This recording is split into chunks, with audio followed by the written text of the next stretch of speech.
All right, for more, let's bring in David Woo of Woo Unbound. He formerly oversaw emerging markets fixed income strategy at Bank of America. David, great to have you with us. Thanks for joining us. Thanks for having me. What's your take about the latest talk about tariffs? And, you know, we have the benefit of having learned what the impact of tariffs could be from the first Trump administration. So what are your conclusions? I think the most important takeaway from the announcement last night is the fact that China was only hit with a 10% tariff versus 25% for both Canada and Mexico, which is actually very surprising if you think about this. But then again, if you think about it, it's not that surprising because guess what? The biggest basically tariff, whatever you call it, warmonger, Lighthizer, has not yet landed a job in the White House. He should have been the first appointment, and yet he has nowhere to be seen. In my view, what this tells me is something obvious, which is very likely Trump has already begun the engagement with the Chinese.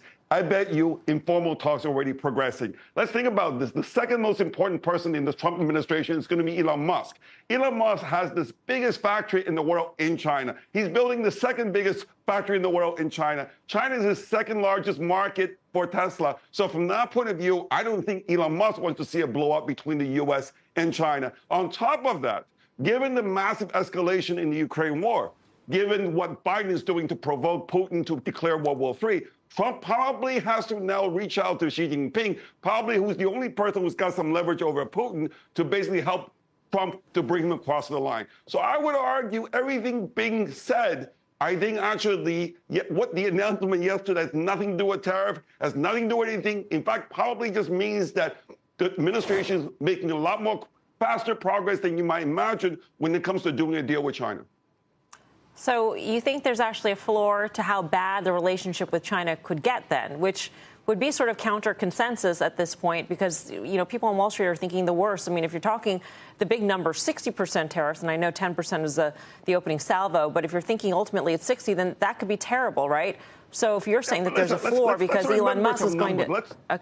Exactly. Let's remind your viewers some numbers. In 2018, when Trump declared trade war on China, China accounted for 23% of total U.S. imports. Today, China only accounts for 13% of U.S. imports. In other words, even with 60% tariff, you're not going to hurt China that much, you're not going to raise too much revenue, and you're probably not even going to balance the U.S. trade deficit.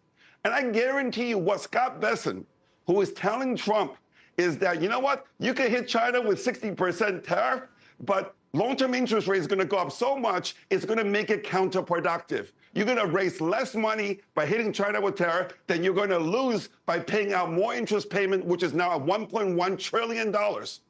So I think from that point of view, to me, what Trump is after is not the tariff. Trump needs the Chinese to create jobs in the U.S. I think there's a much more obvious deal that they're talking about on the table, which is lifting restriction on foreign investment for the Chinese in the U.S. to allow the likes of BYD to basically come into the U.S., create jobs, build factories, and make cars and sell to the Americans, which is what the Americans did for the Japanese 40 years ago, the Koreans 20 years ago, and the Germans 10 years ago. You think Trump really can... I mean, he gives a damn about whether it's the Japanese or the Chinese car, or whatever. For Trump, it's only us versus them. And them is the same. So I think as long as the Chinese are willing to build cars in the U.S., I think that will be the win-win. Going back, though, to Elon Musk being the second most important person in the administration, allowing BYD into the country and NIO and all the other Chinese EV makers, for that matter, that could really hurt Tesla. So how does that happen in your scenario of Musk being very important? Let's just think about this. Musk recently said he doesn't want to build a cheap, basically, EV car anymore. The Model 3 has sort of abandoned the idea because I think he's bracing for this idea, what I'm proposing.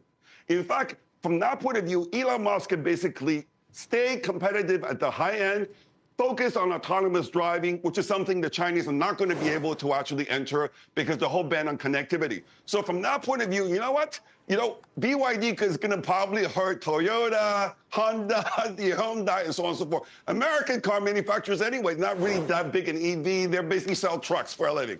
So from that point of view, let the Chinese take market share from the Japanese, the Koreans, and everybody else. To me, it's not obvious that Elon Musk is going to be a big loser here. He could actually end up being a big winner. Remember, Elon Musk has already said on a number of occasions, his factory in China is the most productive automobile factory in the world. And he says that they produce the best, highest quality Teslas.